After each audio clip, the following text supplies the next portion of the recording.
आज इतने सारे काम हो जाएंगे मैंने सोचा नहीं था। चलो शुरू से बताता हूँ। जय श्री राम दोस्तों।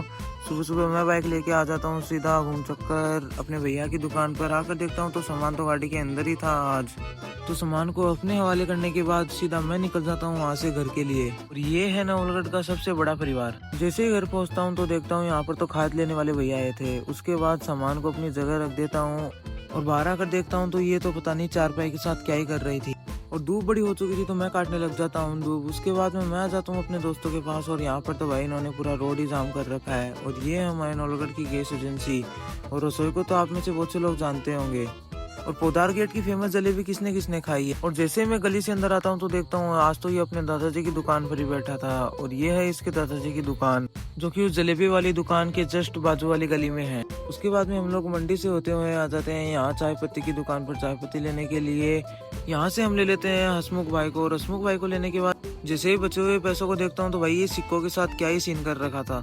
उसके बाद हम दोनों भरी धूप में ही आ जाते हैं यहाँ जूस पीने के लिए। और भाई गर्मी तो कुछ ज्यादा ही हो रखी है इन दिनों में। और भाई ठंडा ठंडा जूस लपेटने के बाद हम लोग निकल जाते हैं वापस घर के लिए। और भाई पता नहीं ये 2-3 दिनों से चूना चौक में पता नहीं क्या खड्डा खोद के रखा है।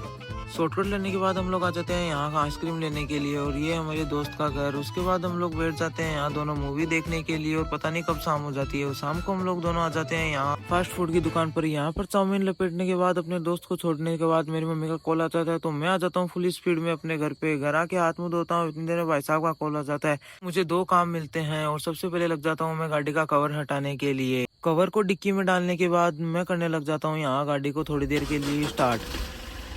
और उसके बाद मैं कर देता हूँ यहाँ गाड़ी को थोड़ा पीछे। उसके बाद मैं आ जाता हूँ सीधा अपने पास वाली दुकान पर कुछ सामान लेने। सामान लेता हूँ, देखता हूँ ये भी वहां पर आ जाती है। और घर पे जाते जाते तो ये मेरे पीछे भी आ जाती है। तो घर से 2 रोटी लेने के बाद मैं आ जाता हूँ इसको रोटी डालने के लिए। रोटी डाल के मैं निकल जाता हूँ सीधा घूम चक्कर अपने भाई साहब के दोस्तों को लेने के लिए। और आज मौसम तो कुछ ज्यादा ही खराब हो चुका था। भाई साहब के दोस्तों को मैं ले आता हूँ घर। और घर लाने के बाद मैं दे देता हूँ भाई साहब की गाड़ी। गाड़ी लेने के बाद ये लोग निकल जाते हैं और मैं भी आ जाता हूँ यहाँ पर आटा पिसवाने के लिए। और यहाँ पर कुछ ज्यादा ही भीड़ थी तो ये लोग मुझे बोलते हैं यहाँ पर वेट करने के लिए। उसके बाद आंधी भी धीरे धीरे आने लगी थी तो मैं आ जाता हूँ उतनी टाइम में कुछ सामान पकड़ाने के लिए। सामान को टेम्पो के अंदर रखने के बाद मैं तो आ जाता हूँ सीधा यहाँ पर चक्की पर वापस। और आकर देखता हूँ तो भाई मौसम तो कुछ अजीब ही हो रखा था। इतनी देर में हमारा आटा भी पिस जाता है तो आटे को लेकर मैं निकल जाता हूँ घर के लिए। और भाई कहीं भीड़ हो या ना हो लेकिन ठेके पर तो जरूर भीड़ होती है। उसके बाद फाइनली मैं पहुंच जाता हूँ घर। और आज तो कुछ ज्यादा ही हालत खराब हो गई।